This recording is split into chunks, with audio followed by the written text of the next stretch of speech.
Hey everybody, it's Allie and welcome to our Y&R chat for Sunday, April 26th. So I was really critical of Y&R last week. I let it all hang out. I was upset about the Jack twin twist. I was really not having the whole Sharon storyline, and all of those feelings are true still, but I felt instantly bad. I felt bad during last week's recording for being so critical. I felt bad for, all of Monday and Tuesday. I just thought, Allie, you're being so critical. I mean, the sheer power of my geek rage last week made my throat sore.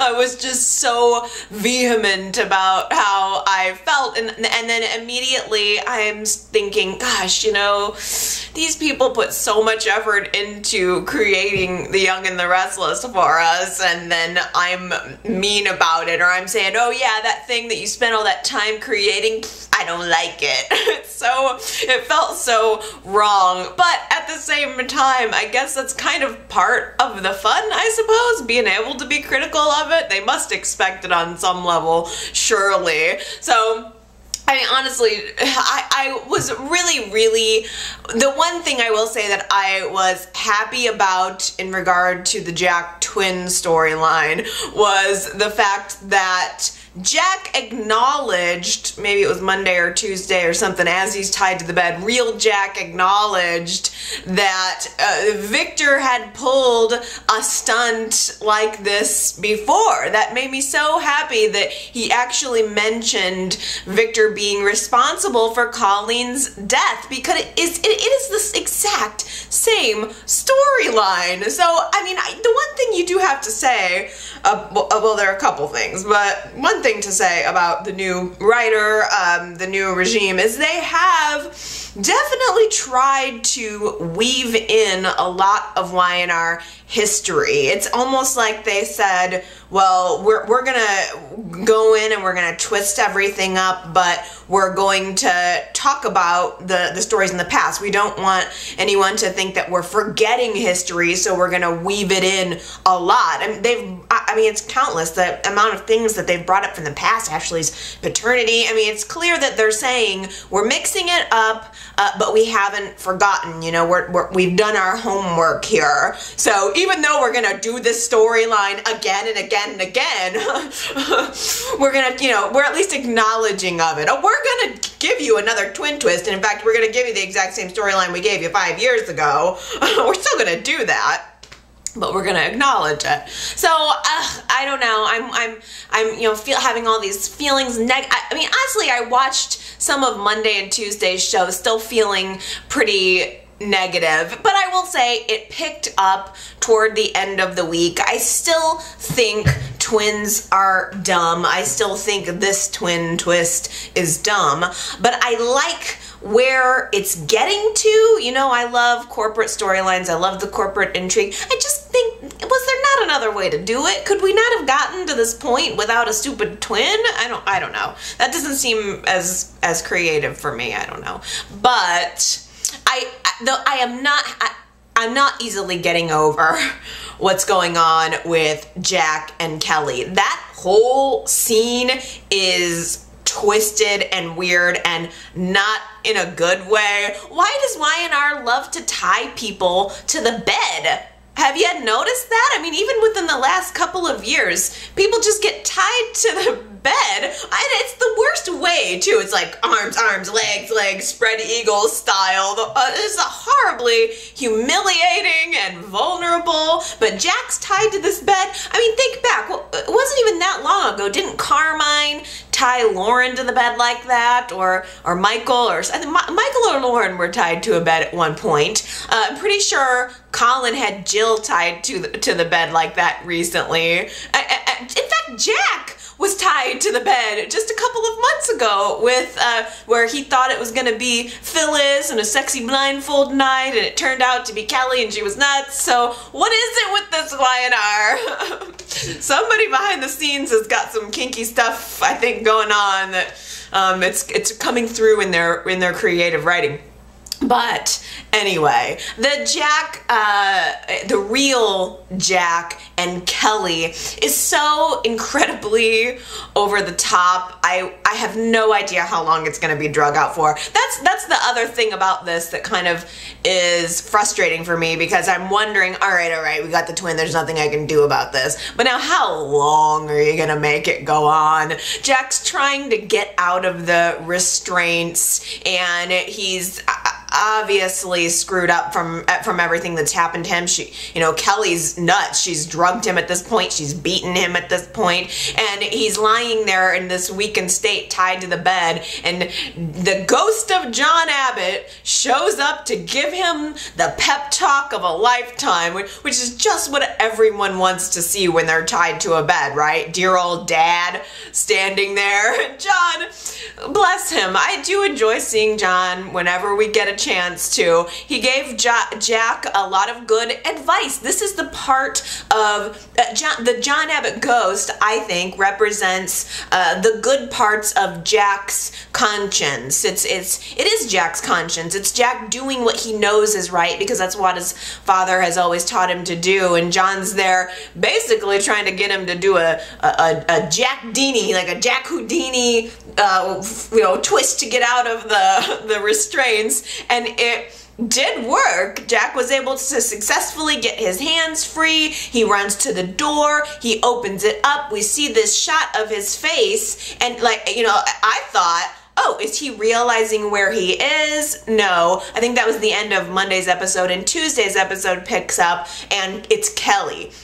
Kelly is standing there. She's got a little floral thing in her hair, which to me indicated that maybe they're in the tropics somewhere. I don't think that she's, I don't know. I honestly really, in my mind, want to say that Jack is closer to Genoa City than anybody would have thought. I kind of think maybe Kelly going off to wherever it was that they found her ashes might have been a bit of a red herring. There's just a part of me that wants to think that maybe Jack and Kelly are somewhere on the ranch property, and that Jack will be able to just break through and run up to the main house. He could be at the Abbott place. I just have a feeling that he's right under their noses. But he opens up the door and sees Kelly there, and she's a dingbat. I mean, she's so nuts, literally, at this point. She whacks him over the head with a bat, gets him back in bed. She's gagged him, and what follows, this killed it for me on Monday and Tuesday, was now Jack's been defeated. He's lying there in the bed. He's gagged. He can't talk. So they start doing this whole voiceover thing. I hated that so much. I don't know why, but it seemed extra cheesy. I will say though, I'm sure I'll talk about it later on down the line, but Peter Bergman is doing a great job. I mean, even in the voiceovers, I was kind of listening to the tones of his voice. He's a great actor. I mean, even just his voice is a great actor. So, I mean, I certainly have to applaud Peter Bergman, but the voiceover thing was so dumb. He's tied to the bed. Kelly comes in. Oh, this is embarrassing. It's embarrassing. She's got violin music playing in the background, and she's there in this black, sexy lingerie. And the look on Jack's face did make me laugh, because he looked at her like, oh Lord, please no. It was so gross though, and rapey, right? She's loving on him, and it's completely predictable and suspected. She's like buttoning his shirt. I mean, she could be molesting him. It's so gross. And, I guess in the line of other not so big surprises, Jack, again as suspected, decides that his best bet to get out of this situation is to seduce Kelly. I mean, who couldn't have seen that coming? That's how you get out of that. When you're held captive on a soap opera, that's what you do. You tell the captor what they want to hear, you lull them into the false sense of security, and then you break free. It's A to Z. Done and done.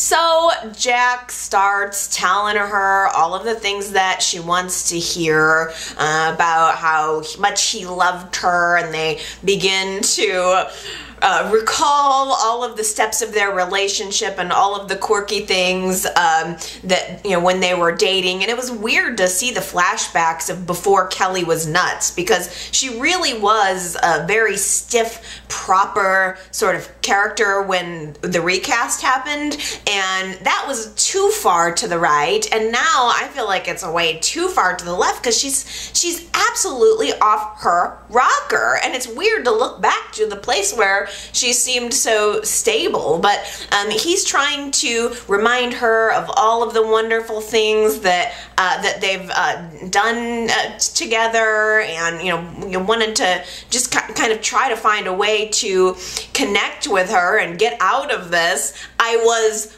revolted when he started talking dirty to her, saying, like, basically let me out of these restraints and we'll have sex. And he started saying something about, oh, can't you just see it? You know, we're touching each other and you're arching your back, arching your back. It was absolutely vomitous. I think I puked in my mouth a little bit during that. I mean, I don't want to hear Peter Bergman talking dirty. I don't want to hear Jack talking dirty. I'm just, it's unsettling. Didn't you guys feel that way? It was just gross. But Kelly starts to kind of fall for it. How could she not? Arching her back, arching her back. Ugh. How does Peter Bergman not get these scripts and go, okay, God bless that man. He must just take the script and go, all right, he's 100% in. You have to admit, Peter Bergman, as dumb as this is, he's 100% in, and he is bringing it. So I applaud him for that. So Kelly starts falling into this, you know, false sense of security, and she is obviously not far gone enough to where she completely falls for it. She is wanting to believe everything he's saying, but she's pulling back and saying, what if you're just trying to trick me? And she pulls away enough and has a moment of lucidity enough to start lashing out at him and saying, no, you know, I'm not just gonna fall for this. You hurt me. You told me that you wanted to be with me and that nothing would tear us apart, not even Phyllis, and then guess what happened? I guess in retrospect the writing was completely on the wall, showing the flashbacks of how reassuring Jack was about their relationship. It's just, well, of course it was going to fail, and she's, you know, she's mad at him, and he's trying to come back and you know, get her to join forces with him. And in fact, she said something to the effect of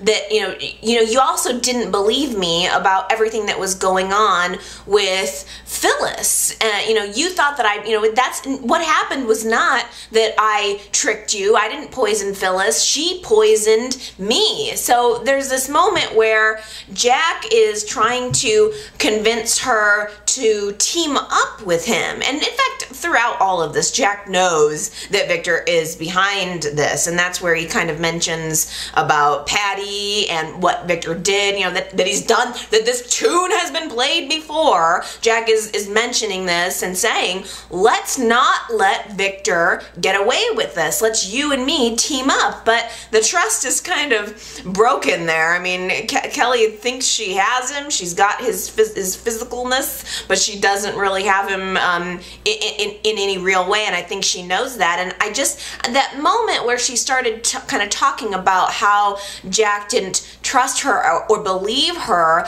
about everything that was going on with Phyllis, it kind of got my brain moving a little bit, because I had gotten a voicemail from Michael pretty early in the week, and he was talking about the character of Phyllis and how when she was being played by Michelle Stafford, Phyllis was this rage woman. I mean, she was just a force to be reckoned with. And when the recast happened, at first we were getting that vibe out of the character, and as time has gone on, Phyllis has become a little bit more subdued. She's become the good guy. She had become the victim. And as Kelly was talking about that, really just insisting that she didn't do all those things. Well, somebody was doing it. At the end of the day, we don't know who it was yet, but it was either Kelly or it was Phyllis. And if there's any chance that it wasn't Kelly, that it actually was Phyllis screwing with Kelly, which is completely believable to me, it is almost believable that it would have drove Kelly to insanity. And then there's the latent issue of, well, what about Phyllis? She's back in Genoa City pretending to be completely together, but if she did try to poison Kelly, then maybe Phyllis is not the victim here. Maybe she's vicious, and maybe we're going to actually end up seeing a version of Phyllis that is the force to be reckoned with once again. Fake Jack returns to Genoa City with Phyllis.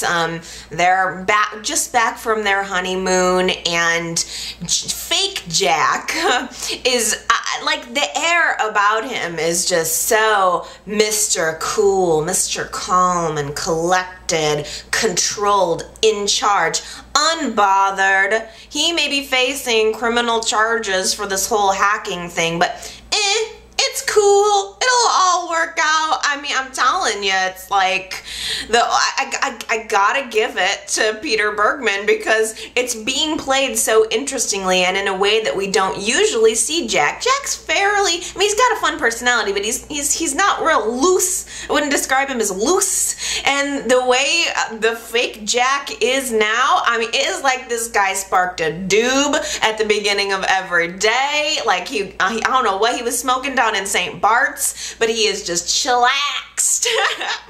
And everybody just is being all crazy around him, and he's just zen, you know. It's interesting to see. It's funny and entertaining to see Peter Bergman do it this way, to see Jack this way. So I'm completely enjoying that. It's shocking and ridiculous to me that everybody in his life has not figured out that Jack is like, it's not him, or he's under duress or something. And at the head of that line should be Phyllis. How do you not know that the man you're sleeping with is not Jack? I mean, that's another thing about the whole twin storylines. It's not even just the twin. It's that there's too many other suspensions of disbelief that have to happen along the way. Oh, I gotta believe that his voice is exactly the same as Jack's. I gotta believe that he makes love the same way that Jack does. Everything about him is exactly Jack. It's just not plausible whatsoever. And I think that kind of contributes to me being annoyed with it. But Phyllis should be suspicious, but I think fake Jack is like sprinkling her with sex dust, and therefore she just can't see anything else. I mean, he is sexing her left and right. There's so much sex. He's kissing her like passionately in public. I mean, she is his plaything. It's like fake Jack has to have been celibate for some ridiculous amount of time, and now he's just out, you know, using it and getting it all over the place. I mean, it is insane. He's way more passionate than normal Jack is. He's drinking. Phyllis caught him drinking this week, and she's writing it all off like it's just Jack being Jack, and this is who he is. And it's shocking to me that Phyllis wouldn't be the one to figure it out, because she's so close to him. Everything in Jack's personality is about revenge on Victor. It's at the very core of his being, and we're not seeing any of that right now. Now, I have to ask a question of you guys, because Leanne Day had left a comment on YouTube just right after the last one in our chat was posted, and had said that she thinks that Phyllis and Jack got married before the twin switch happened. And I didn't think that. I thought that Phyllis actually ended up marrying the twin. So I would love it if you guys could cast your vote on that. Tell me. I mean, I probably completely missed it. It's probably me, because on some level I think I was checked out knowing that this was happening. So, but it's important. I need to know through consensus here, who is Phyllis married to? Is she married to the real Jack, or is she married to the twin? Because if she's married to the twin, that's a whole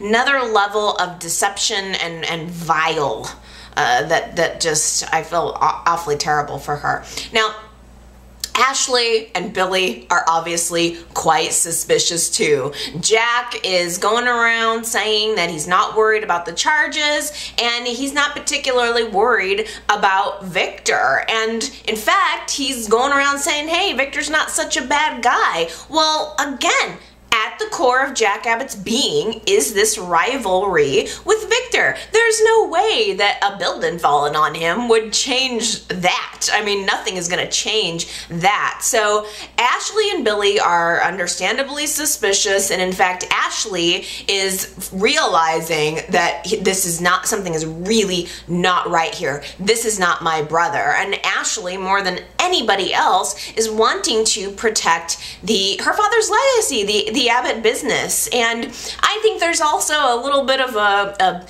nugget of Ashley worrying that she did not end up getting the control over the company that she thought she was going to get. She has been working her butt off in the lab for months and months and months now, under the impression that she was going to become a co-CEO. And now, all of a sudden, with Jack acting flaky, she's worried about the company, but she's also worried about her place within the company, and rightfully so. So she talks to the family, Billy and everybody, Abby, Kyle, and says, we need to call a board of directors meeting. We need to get Jack removed as CEO, and I'll happily take that spot, by the way. But we need to get him out before he does damage to the company. Everyone's afraid that he's going to make some kind of deal with Victor to avoid prosecution. So there's this scene where it was supposed to be some kind of just married party, a family party at the Abbott house, but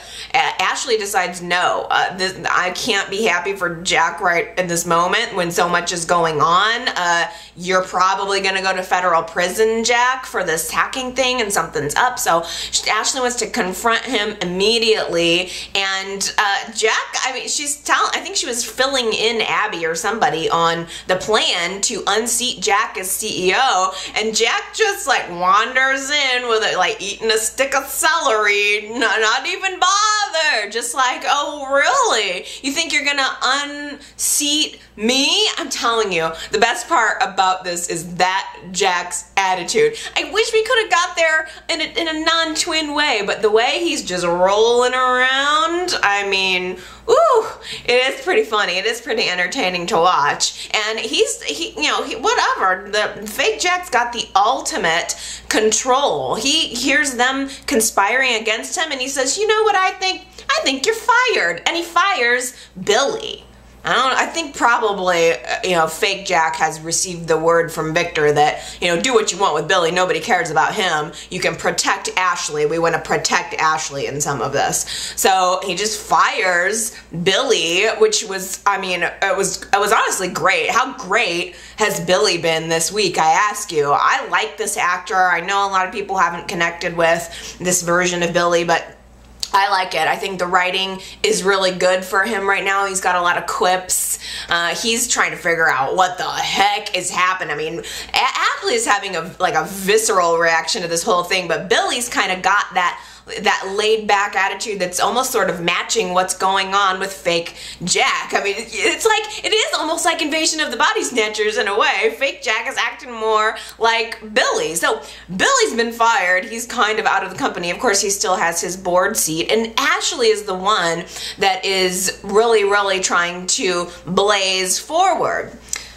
But she is fighting an uphill battle. Fake Jack announces that he has decided to become partners with Victor. As if that would ever happen.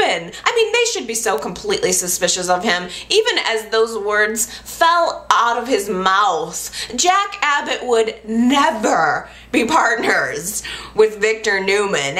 And to top it all off, Fake Jack announces that he has agreed to merge the two companies. He is so friendly with Victor at this point, they decide they're gonna join forces and merge Newman Enterprises and Jabot. And of course, yes, it does happen to be that Victor will drop the charges against Jack for the hacking, which I don't even know if Victor would have the ability to do that, but that's the exchange. Victor drops the charges that he completely instigated, and Jack agrees to merge the two companies, and the two guys like seal the deal with a handshake and a photo op in the Jabot lab. It's like, boom! It's happening, that scene where Victor and Jack are shaking hands, and boy, Smiling Jack had his pearly whites just on display. They were both so happy, and Victor with that smug look, smirk on his face, just knowing what he's got up his sleeve. It was crazy. Again, I like business storylines, so this is cool to me, but at the same time, did it have to be a twin? I ask you. Anyway, the next day, I think it was the next day or whatever, Victor and Victoria come tromping into the lab. I mean, Ashley is losing her freaking mind. Everybody is like, what? A merger? But Ashley, more than anyone, is like, head explosion. Victor and Victoria come in and announce that it's so obvious who's in control here. Announce that the new company name is Newman Abbott. And he's got a logo drawn up into everything. Like, was Victor just, he's at home at night. He's probably been at home at night, in bed maybe with a sketch pad, sketching out what he thinks the new logo is gonna look like. And I mean, it was immediate. Like, this merger just happened, just became announced. He's already got his little artwork on it. It's just his way of sticking it to them. I don't think he cares at all about Jabot. This is just, he might as well have written in his notebook little hearts with his own name around it. I love myself. That's all it is. It's just an exercise in Victor's vanity while everybody else stands around like stunned. I mean, it's so clear that Victor and Victoria are calling the shots here. And poor Ashley, it was so freaking humiliating when Victor announced that Victoria is gonna be the new COO, and oh yeah, Ashley, you're reporting to her.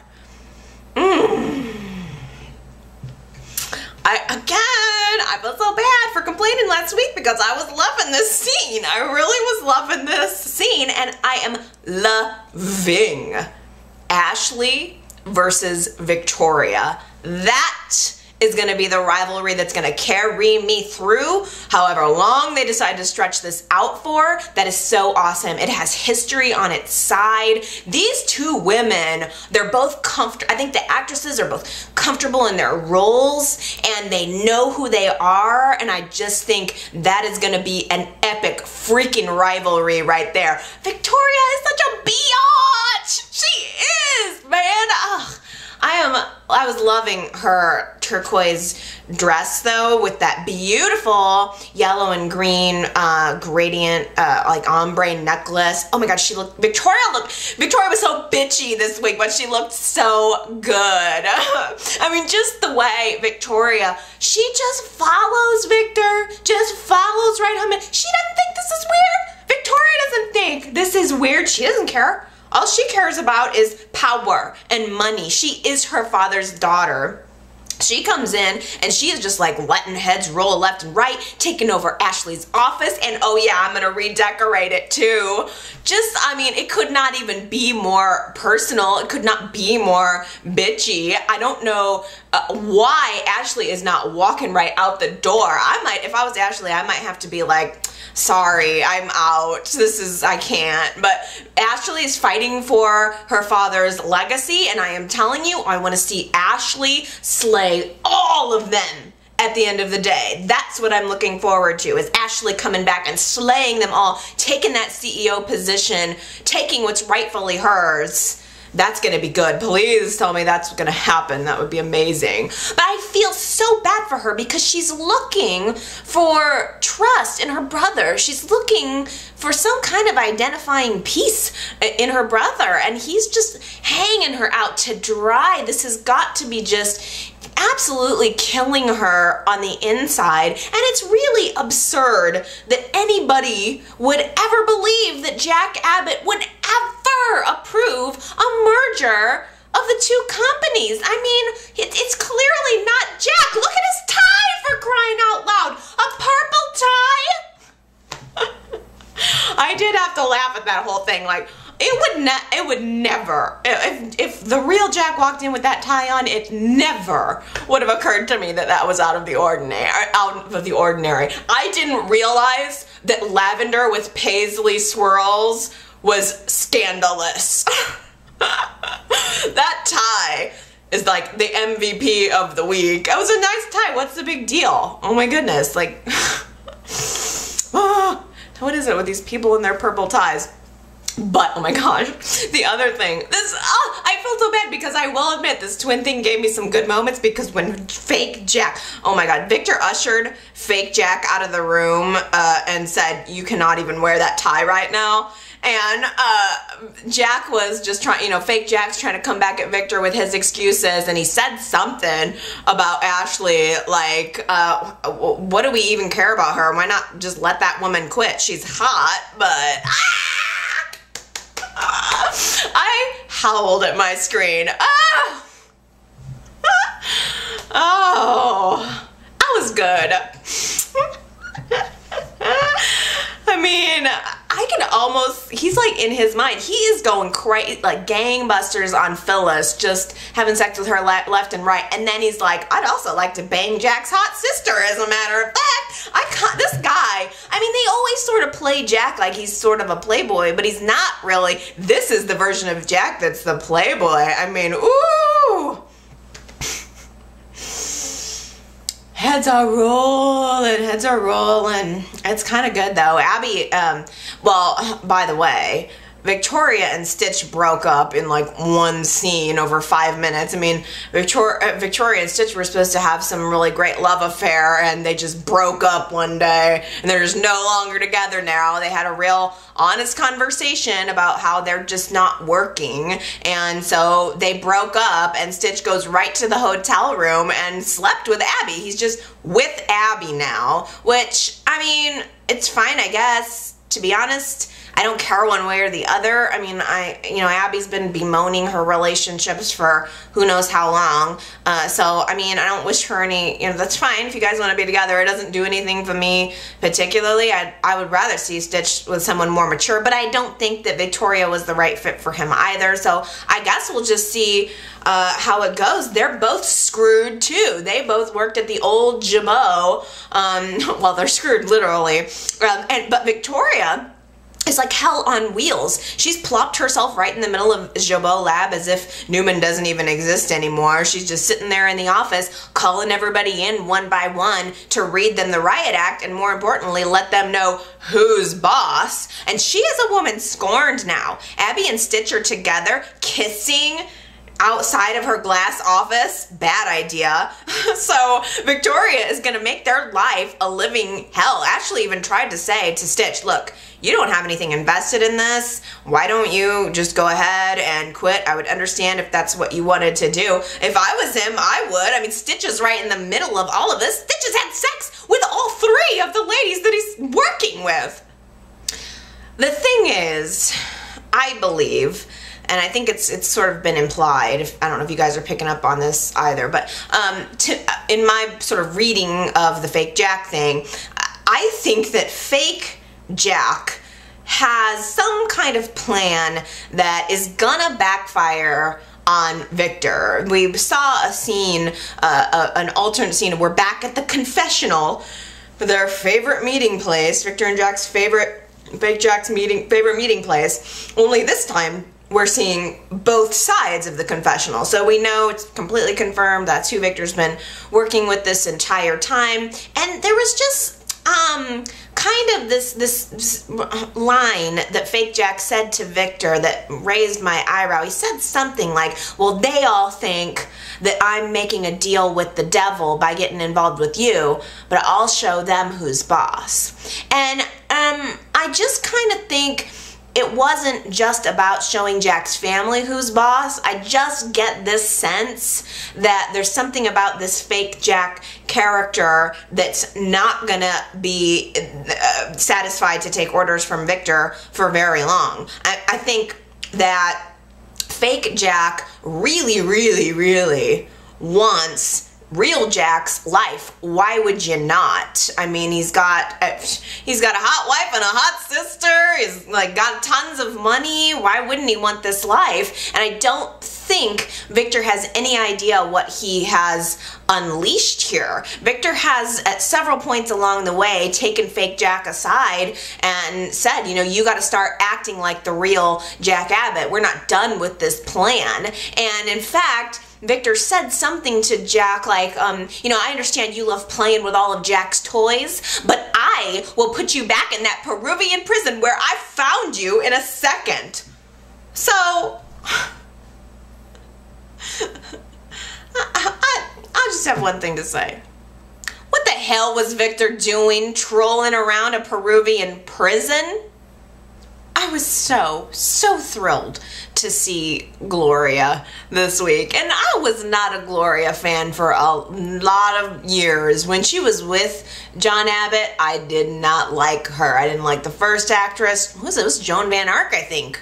Right? It was the first actress who played Gloria. And I did not care for the recast. But I tell you, just over the years, and maybe it's that since she's been on less, but I just love Gloria. I think that she adds not only a level of comic relief, but kind of some humor to the show that is much needed. And in fact, in a way, I kind of think that there's something about Gloria that reminds me a little bit of Catherine, and I would just love to see her more. There's just that sort of wisdom, let me tell you like it is, you know, that Catherine sort of had, just blunt and bold. And you know, we got that this week from Jill though too. And so I mean, like Jill and Gloria, like I want them on the canvas way more, and they're not. I tell you, I don't think, as best I can remember, I don't think Gloria knows about Michael's cancer.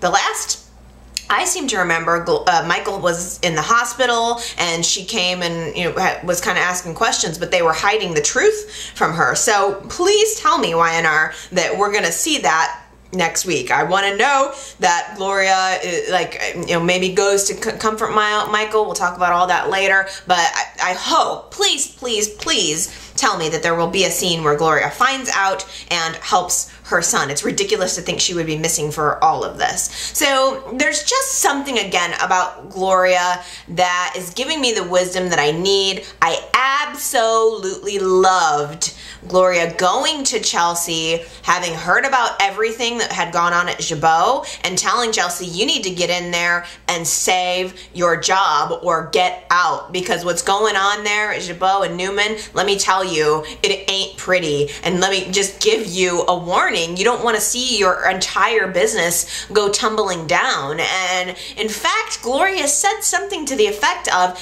Chelsea, don't you ever let your guard down. Don't ever rest for one moment, because as soon as you do, somebody will be there to take it away from you. And I just thought that's the kind of wisdom that comes from, you know, living life and having experience. And there was something dark about it, because, you know, Gloria has a character with a really rich past that, you know, if you just started watching the show recently, maybe you don't know about. But Gloria is someone who has loved and lost over and over, and she's been through the ringer, and she's made horrible decisions that she didn't deserve to be forgiven for, but she, you know, got that redemption, she got that forgiveness. And I think Gloria just, you know, she's been abused, she's been loved, she's just someone who's been kicked and kicked and kicked, and I just think that gives her this ability to offer this really chilling advice to Chelsea as well. It was just a powerful performance. I loved it. I loved Gloria even mentioning the fact that she was married to John. Don't forget, I had a role at Genoa. Remember that time I tainted that face cream? Yeah, she's been at Genoa. She's been in those trenches. She knows what it's like to be behind those doors. So she gave Chelsea this awesome pep talk. And I just, by the way, loved that she was kind of talking about how much she loved John, and that Genoa was John Abbott. That was his company, and he ran it and built it in a way that reflected his kindness and his personality and who he was. And Gloria even remarked, it's too bad Jack didn't inherit any of those qualities. So Gloria was down on Jack, down on what was going on at Genoa, and telling Chelsea, you need to get in there and save your business. And I loved that Chelsea marched right up in there to Victoria's new office and put her foot down and said, you know what, Victoria? She smacked down some spreadsheets on the desk and said, my line is profitable. And if you think that you're going to use your position to enact some kind of personal revenge on me, you just better think again. And it just came at just the right time, because one by one, everybody had gone into Victoria's office and she just ripped at him. She just clawed and dug and said, I'm the power player now, and you're going to do what I want you to do. And Chelsea was the only one who went in there, and that Victoria didn't chew up and spit out again on her very first day as Newman Abbott COO. And it worked. Michael is just pushing Lauren away, and he's pushing her. He's not even just pushing her away, he's pushing her buttons. He doesn't want to be with, or I think he wants to be with her, but he's dodging her. He's trying to do, I think, this whole self-sacrifice thing, that he loves her so much that he wants her to be happy, even if that means being happy with someone else. But it's such an unnecessary sacrifice at this point.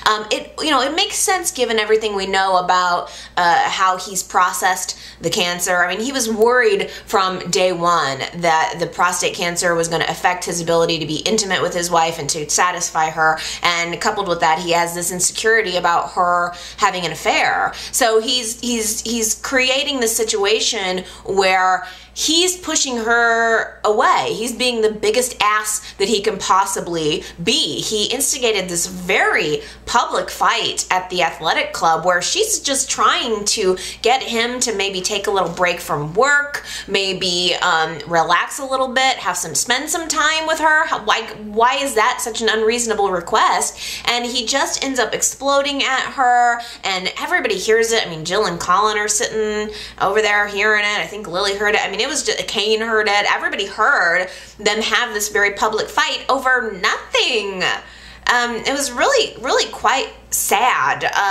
Another moment that I loved this week was Jill walking up to Michael after Lauren walks out on him, and Jill comes up to him and puts him in his place. Why are you doing this? Why are you doing this? And if you can have a rational conversation with me about how you're feeling, why can't you just talk to your wife? What are you doing?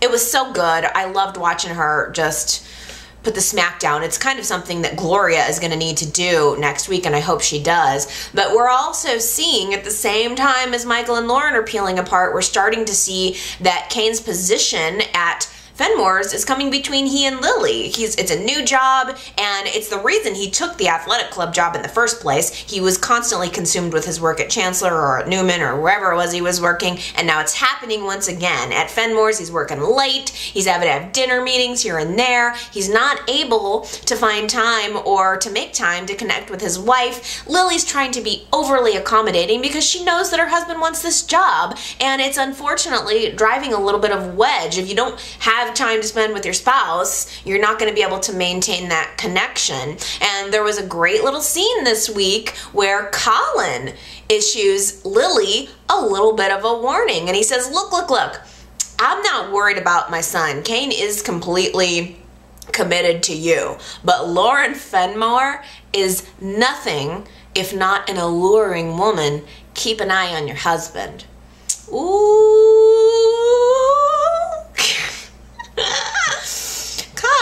I love that man. He needs a haircut. His hair is weird and wily and like many hairs at different lengths. I don't know why he can't just get like a clean haircut. He looks like fuzzy or something. His head looks too fuzzy to me, but I love that. I love that actor. I love that man. And he planted that seed of doubt in Lily's mind, and it is there now. It ain't gonna go away. Lauren and Kane go off to find some kind of shipment or something for Fenmore's, and they're laughing and back, and you know, it's not even that they're laughing, but they're connecting because Lauren's clearly upset about the fight that she just had with Michael, and Kane is just a good guy, and this is his boss and part of his family, and so he goes and he's kind of trying to comfort her, and she really appreciates it, but you know, and he kind of makes her laugh, and it becomes light at the end. But Michael, after having that talking to from Jill, goes and sees Kane and Lauren there kind of connecting, and he immediately just, I think, realizes that, well, I've already set these wheels in motion. She'd be better off having fun with a young guy than an old cancer guy like me. I mean, I think that's what he thinks. He's so down on himself, and he just ends up walking away, just sort of sees them spending time together and walks away. Meanwhile, Lily's not gonna quite be ready to give up quite so soon. She comes in, she sees what's going on in there, and that Kane and Lauren are connecting, and she tries to wedge her way in, but it's gonna be, you know, really, I think, quite hard for her. Kane is gonna be spending long hours with his hot boss. I'd be worried too. I would be worried too if I was her, if my man was spending all that time with the alluring Lauren Fenmore. And I tell ya, I feel a little bit bad because the Lauren and Kane thing is kind of working for me. I got a voicemail from Gina very early in the week that, you know, was kind of talking about that chemistry that's going on between Lauren and Kane, and Gina was saying, you know, if Michael does end up getting through this cancer, he's gonna be sorry he lit this fire, because there is a spark. It's just a spark right now, but it's smoldering and it may grow into a larger fire. So I am curious to know how you guys are feeling about the Lauren and Kane connection. Do you feel any chemistry there? I feel guilty for feeling the chemistry there, because I'm looking at Kane, I'm looking at Lauren, and I'm thinking, yeah, you know, it kind of works for me. I love Michael and Lauren. They're like my favorite couple, but I don't know. I'm okay with mixing things up sometimes, and there's something about it that just kind of it appeals to me. Certainly I don't want or Lauren to leave her husband who has cancer, but I think YNR is nudging us in that direction, of a Lauren and Kane direction, and really the only way they can make it work is if the only way that a Lauren and Kane romantic relationship becomes acceptable is if Michael is the one pushing her away. Joe is like a baby bird. Avery is practically chewing his food for him and spitting it into his mouth.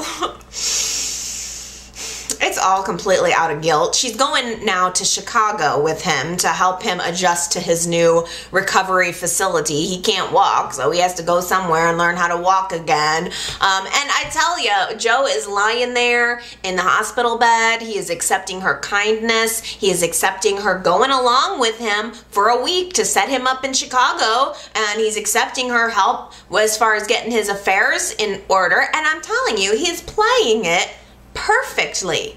He's letting her make all the decisions about that. Well, all of the decisions that will ultimately result in the end of her relationship with Dylan, but he's letting her do it. Joe has now realized that pushing Avery is just making him wind up with no legs. The only thing at this point that he could do to get her is to let her come to him. And I don't even know if Dylan is going to notice that Avery is getting closer and closer to Joe. He's so busy with Sharon's case. I do hate it. I hate it. I was kind of glad to not have any movement on the Sharon storyline this week, because I'm not into it. I'm not into the whole murder thing. I'm not into the whole trial. But they did have a little bit of movement on it. Sharon came in. She was wearing this week this really cute little like sweatshirt tee with this button-up collar, or not collar, but like a button-up underneath it. Whatever. She looked great this week. I'm like looking at this shirt and I'm trying to figure out, is it separates that the costume department just threw together, or was it designed to be like that? I just liked it. I thought she looked really cute.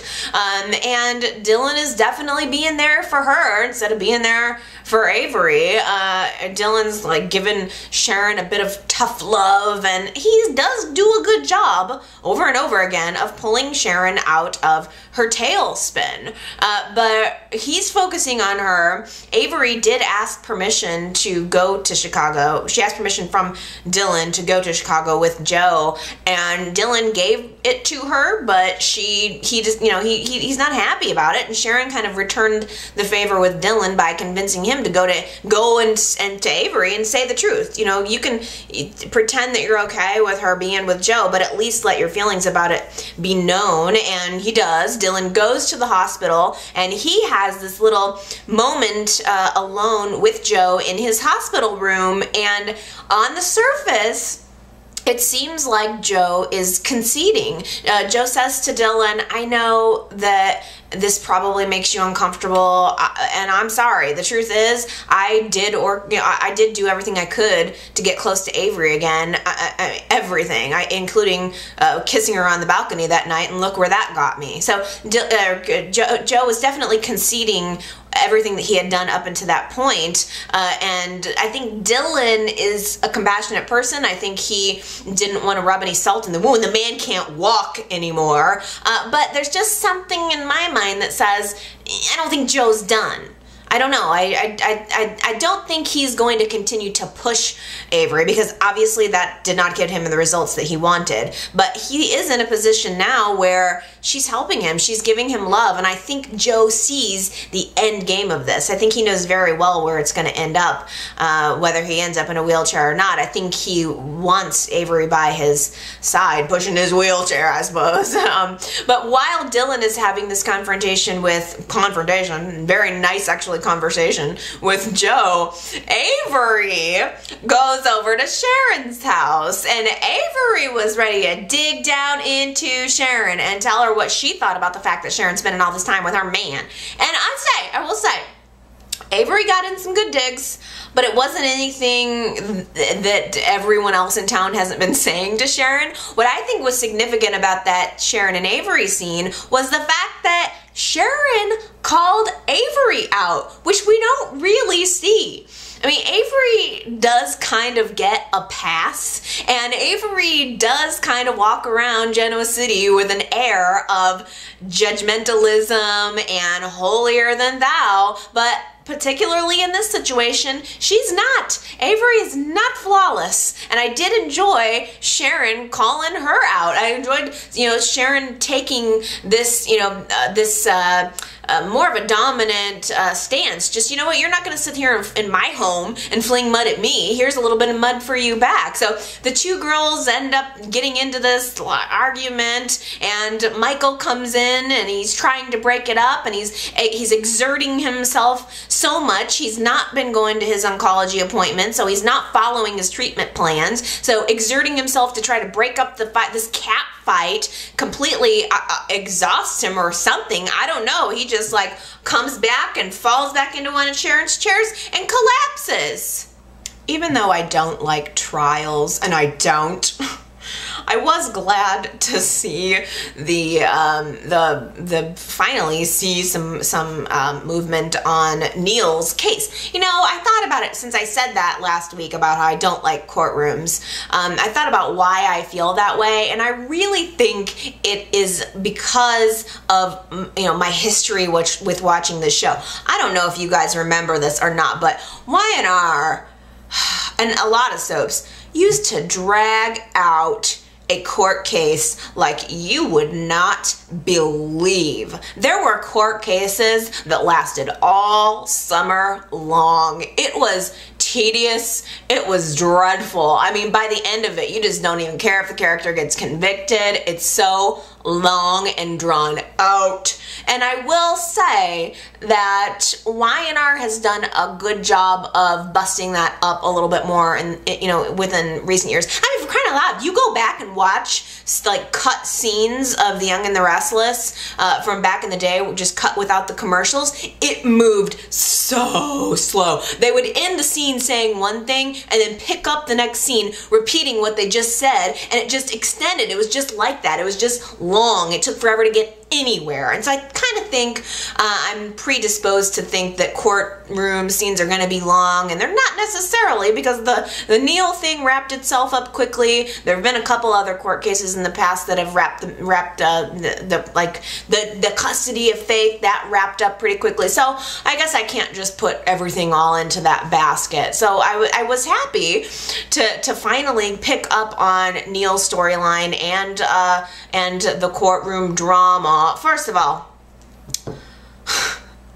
Neil is sort of putting out the vibe that he wants to get better right now. I mean, in the right before he went into court, he had a conversation with Devon where he was acknowledging that he's not drinking anymore, and I got the sense that Neil's ready to put his life back together. So it's the day of his big trial. Could Neil not get a haircut and a shave?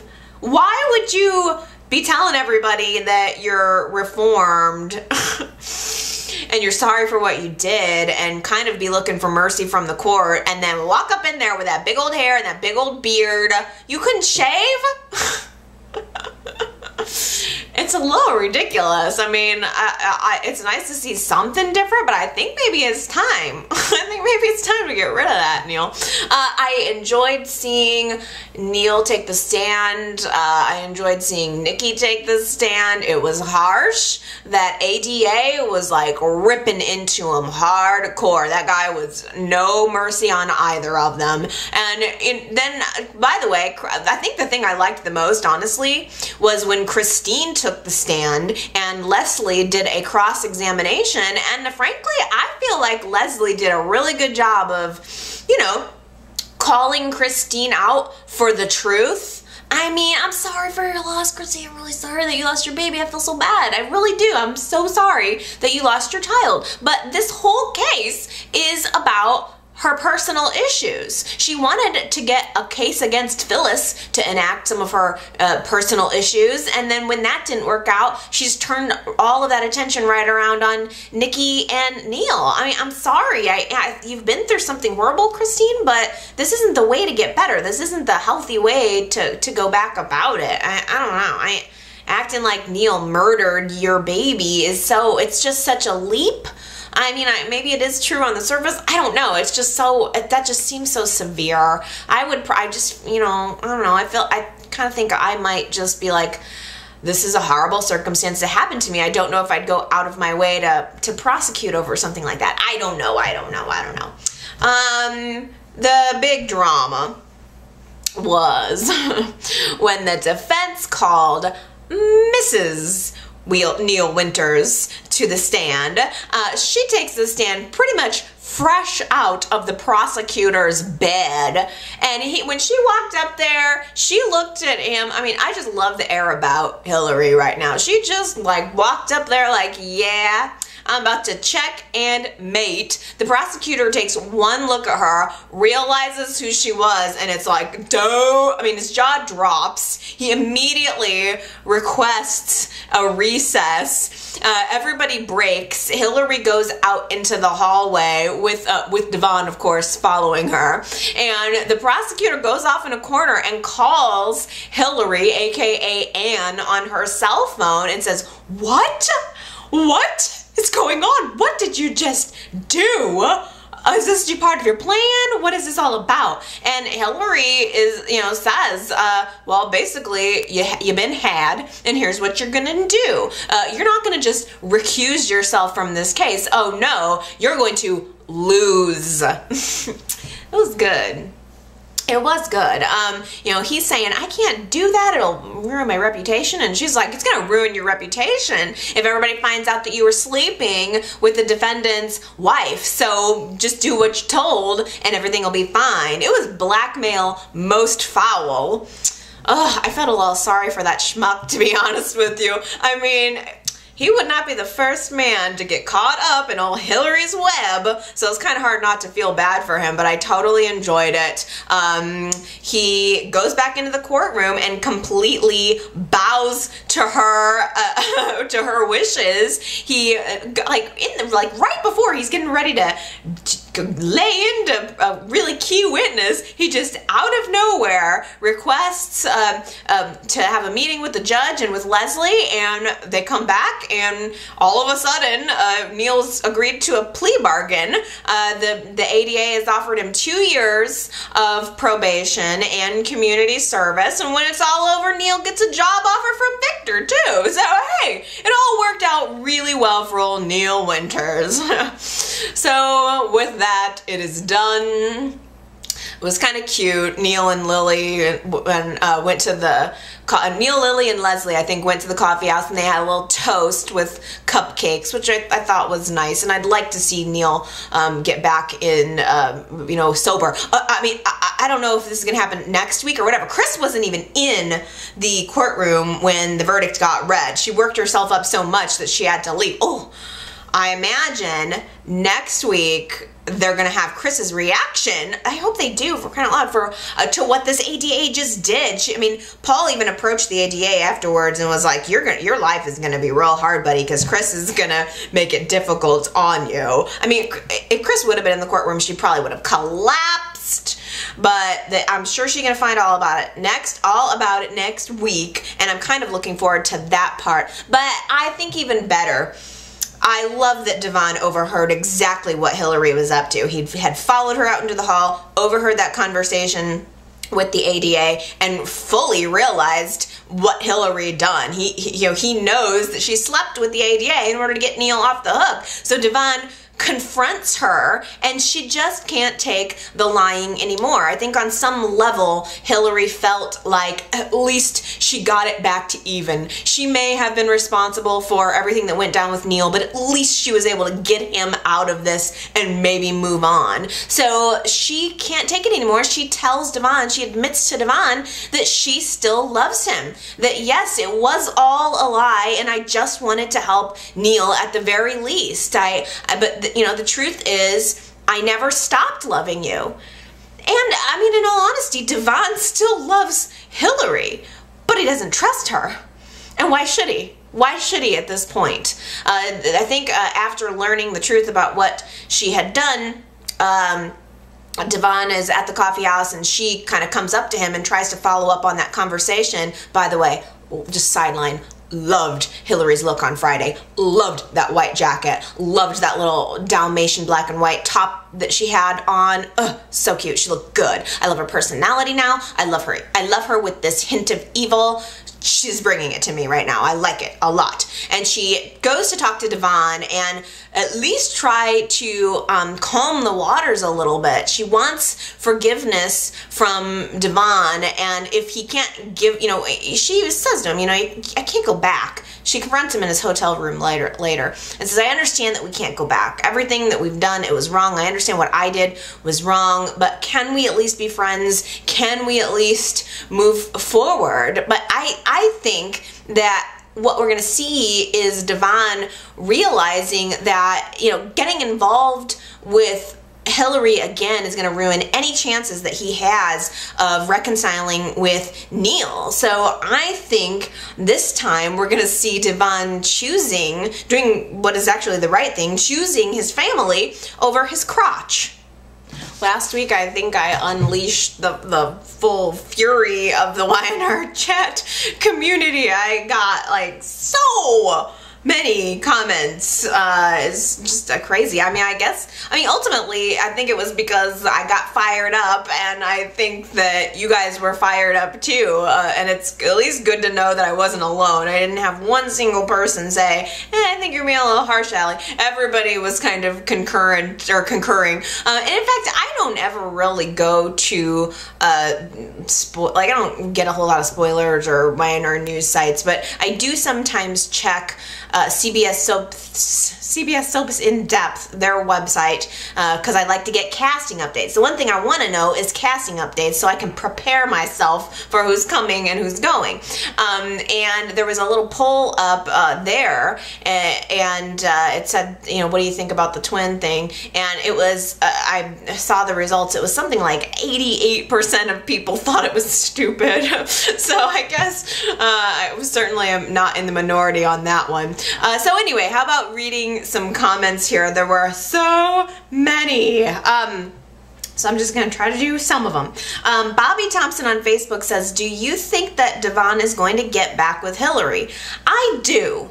I think ultimately they will end up back together, and I think I'm going to want it by the time we get there, get to that point in the storyline. But my prediction is I think that Hillary and Devon are going to be doing this dance. She's going to want to get back together with him, and Devon is going to be very resistant of it because he wants his relationship with Neil. And at that point, it's going to be up to Neil to realize that the love between Hillary and Devon was real, that it wasn't just an affair, that it wasn't about getting back with him. And I think what we're going to see probably in a sort of redemption moment for Neil is Neil putting aside his own feelings about the affair and encouraging Devon and Hillary to get back together and probably reuniting the family. Gosh, so many comments about the Jack and Victor thing. Connor called into my voicemail and said, how could Ashley and Billy not know right away that something was wrong with their brother, especially when he made that comment about Kelly, saying something like, yeah, Kelly, rest in peace.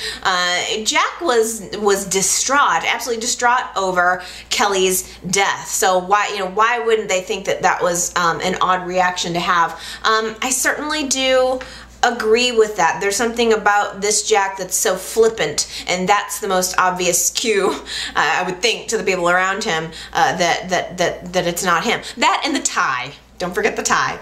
Michelle called in and left a voicemail and said, essentially with everything that Kelly's been through, why is it that breaking up with Jack is what sent her crazy? And I think that's a good point. Kelly is someone who has been through the ringer, and why now? Why now disconnect from reality? And in fact, Michelle was kind of talking a little bit about different directions that YNR could have gone with the character of Kelly. Why not sort of pursue the suicide angle? Why not she have her maybe make an attempt and a suicide attempt, and then somehow kind of work that into a storyline of bringing her back into a connection moment. And YNR just seemed to kind of go in the a very opposite direction with that. And while I think I would be bummed out by a suicide attempt sort of storyline, at the same time, I think what you're hitting on there is the fact that we like stories that have a kernel of reality to them. I want to be able to know who Kelly is and connect with her, and frankly, I probably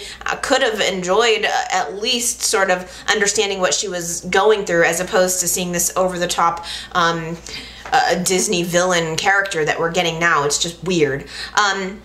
Aaron Brody on YouTube says, I'm so confused with the Jack twin. Does Jack have a twin brother that we never knew about? Like Cassie had a twin? Or is it just some guy who looks like Jack? Or did someone get plastic surgery to look like Jack? I think that's the question right now, right? And it's one of those three things. I don't know what it is.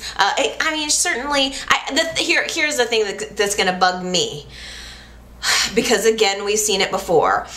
Obviously, YNR cannot sustain having Peter Bergman play a double role forever. So ultimately, Twin Jack is going to have to find his way off the scene.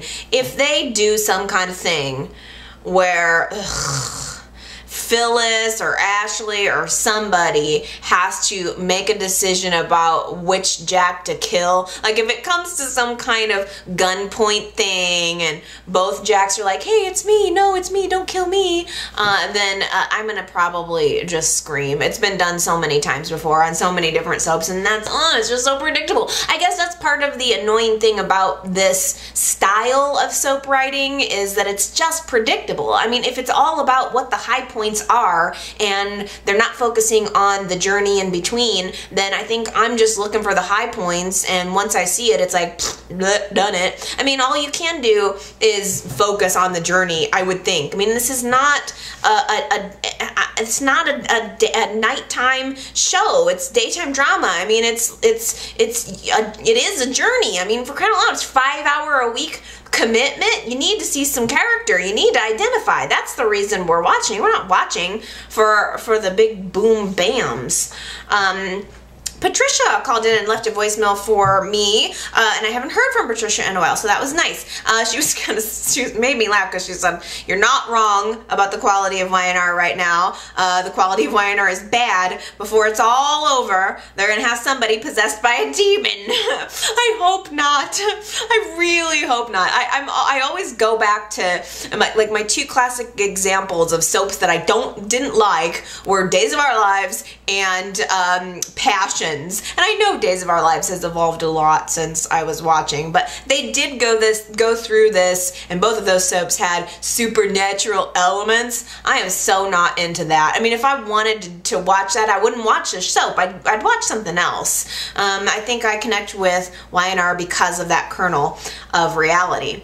Christopher Carpena on YouTube says, this week was incredibly frustrating for me with the fake Jack crap. I am definitely missing the reality aspect that YNR used to have. I love this show so much and will always watch, but this is crazy.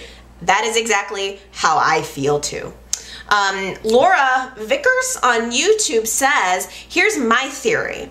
The killer that's out there is fake Jack, and once Victor finds out, he is going to stop it and he will once again be the hero. I think that is a very good theory. If there is a killer, I still think that Courtney and Austin are alive, but if there is a killer out there, that would be a good way to pin the murders on the twin Jack, and then also usher him off the scene ultimately. And that's another reason why I could kind of see somebody having that gunpoint moment where, which Jack do I shoot? I hope not. But I can't even remember who said it. Shoot, I can't remember where I don't even know where I read it, but somebody had said something about that Courtney could possibly still be alive, and maybe Paul knows that she's still alive. Like maybe when Courtney found out whatever it was she found out on the computer, that she went to Paul and they worked together to fake her death so that they could both kind of get to the bottom of what's going on. And maybe Paul is arresting Sharon and putting all this light on Sharon so that the real killer doesn't know what's really going on, and it kind of throws him off the scent. What was I just gonna say too? Shoot, it was something about Sharon. Well, I'll think of it later. Samuel Childers on Facebook says, I am so mad at Victoria for following into her dad's trap once again and having not gotten the full detail of what's going on. She's at Jabot making enemies for no damn reason. The sad part about watching Victoria play this part of being an evil cutthroat businesswoman is that she's fighting for something that doesn't belong to her. She should know that her dad has some plan to want to take Jabot away from Jack, and why wasn't she skeptical about Jack easily partnering up with Victor? These are the moments I really hate Victoria. She lets her father get her caught up. I really was thinking the same thing this week, Samuel. It's like Victoria just fell right in line. No questions asked, just boom, all right, this must be the new reality. Victoria's been suspicious of what Victor was up to. Nikki was suspicious of what Victor's up to. Why aren't the Newmans suspicious? I mean, shoot, I mean, of course the Abbotts are wondering what's going on with Jack, but how long until Nikki and Victoria start having their radar go up? I mean, I think what we're seeing out of Victoria is pure woman scorned and pure desire to just be like Victor, to just win. I think Victoria just wants to win at any costs, and yeah, she's kind of throwing any sensitivity she had right out the window.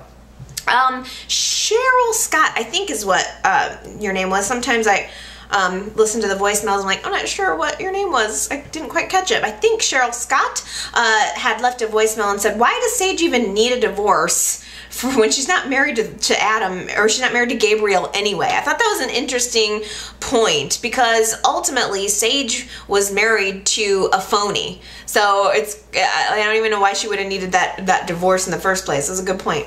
Jillian Humphrey on Facebook said, Allie, it just hit me. Gabe, or Adam, is going to talk to fake Jack about his being Adam, thinking that it's really Jack, and that's how Adam's secret will get out. Yes.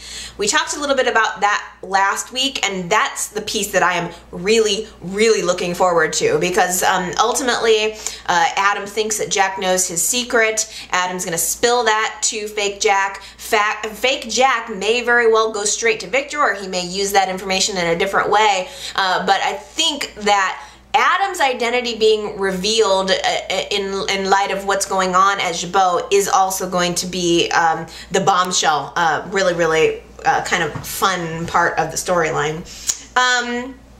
Gary also made me laugh this week in a voicemail that said, you know, is Michael housebound with Sharon? He can't just whip out and go to Walgreens if he needs to?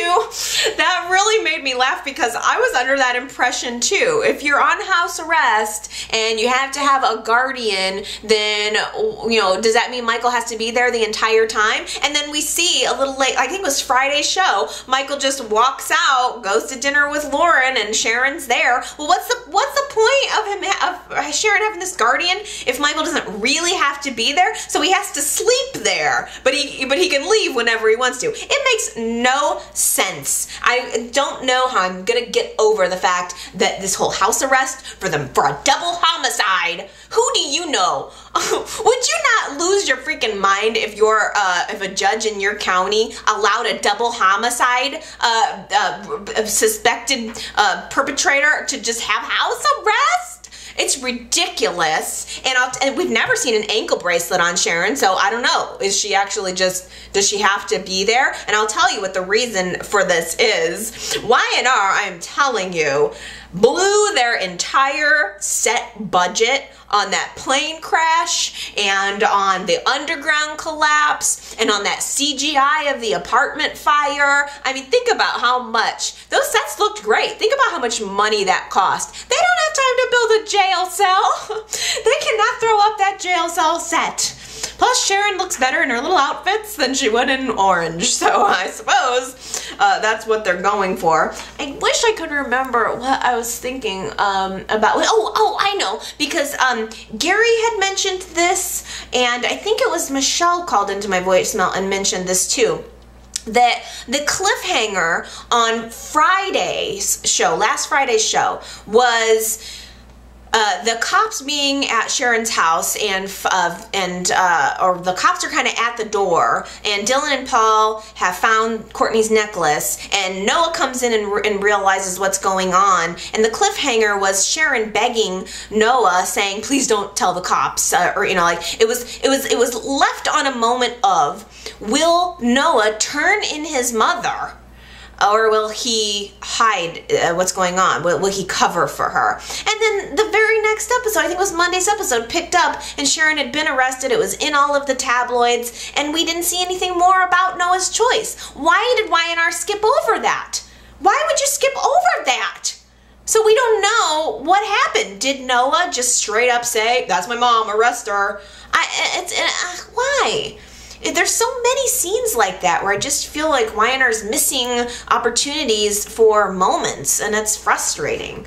Ian McGuire on YouTube says, I like the whodunit storyline, but only to a certain extent. If Y&R were to do that kind of storyline, I'll accept it, as long as it's short and sweet, not some long-ass 5-year storyline revolving around Diane Jenkins' death. They're so gonna milk this for every rating point. I wouldn't be surprised if this continues into the summer sweepstakes. And again, I think that's another, for me, leftover moment of old soap watching where these murder whodunits just last forever. And again, though, that Diane Jenkins murder that went on forever, that wasn't even that long ago. So just Y&R, whatever you're gonna do with this, if it's this whole murder mystery, I'm already done with it. Like, there is a part of me that I can't find anything in this that I find interesting. I'm able to find elements of the Jack twin storyline that I can kind of find interesting, but I'm over the whodunit. I mean, I'm glad you guys, so that some people are enjoying it, but I don't want to see it. I don't care. I want it to wrap up. I don't want Sharon to go to jail. I want it to be revealed that Austin and Courtney are alive. Like, I'm pretty sure it's gonna, just because it said so. That's my Allie intuition. Or that Twin Jack did it. I think that's also a very viable possibility. But whatever it is, I just don't want to see it go on for the rest of my life. Okay, I gotta get going. You gotta say what you will about these storylines. I end up talking forever about them, so that I guess they're very chat worthy. But I'm gonna go, but you can still leave me comments. I would love to hear from you. You can call into my voicemail at area code 309-588-4569. If you are listening to the podcast, that's a good way to leave your comments. You could go to iTunes as well if you're listening to the podcast. You could also go to yrchat.com. If you're not familiar with the YouTube videos, you can find them there. You can leave your comments on YouTube, or you can also, from yrchat.com, leave a message directly on the website, and you can find me on Facebook and Twitter from there as well. So just go to yrchat.com and you can find a way to get your thoughts out. I always read. I read every comment. I listen to every single voicemail, even if I can't physically cram them all in to the end of every week, but I totally hear ya. Believe me, I hear ya. So that's it. I'm gonna go. I love you guys, and I'll see you next week. Bye.